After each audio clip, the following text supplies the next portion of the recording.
صلی اللہ علیہ وسلم سوئے یہاں تک کہ آپ خراٹے لینے لگے۔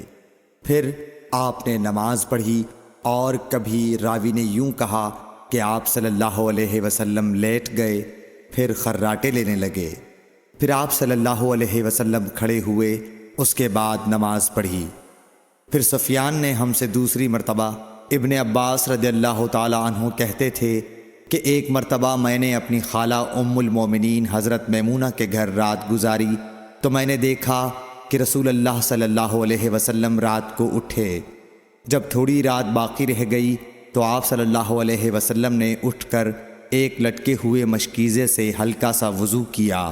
عمرو اس کا ہلکا پن اور معمولی ہونا بیان کرتے تھے، اور آپ کھڑے ہو کر نماز پڑھنے لگے تو میں نے بھی اسی طرح وضو کیا جس طرح آپ صلی اللہ علیہ وسلم نے کیا تھا۔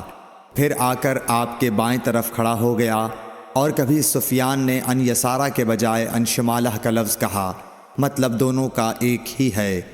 پھر آپ صلی اللہ علیہ وسلم نے مجھے پھیر لیا اور اپنی داہنی جانب کر لیا، پھر نماز پڑھی جس قدر اللہ کو منظور تھا۔ پھر آپ لیٹ گئے اور سو گئے حتیٰ کہ خراٹوں کی آواز آنے لگی۔ پھر آپ کی خدمت میں مؤذن حاضر ہوا اور اس نے آپ کو نماز کی اطلاع دی۔ آپ صلی اللہ علیہ وسلم اس کے ساتھ نماز کے لیے تشریف لے گئے۔ پھر آپ نے نماز پڑھی اور وضو نہیں کیا۔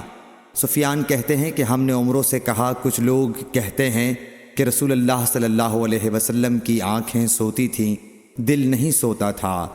عمرو نے کہا، میں نے عبید بن عمیر سے سنا، وہ کہتے تھے کہ انبیاء علیہ السلام کے خواب بھی وہی ہوتے ہیں۔ پھر قرآن کی یہ آیت پڑھی، میں خواب میں دیکھتا ہوں کہ میں تجھے ذبح کر رہا ہوں۔ صحیح بخاری حدیث نمبر 138۔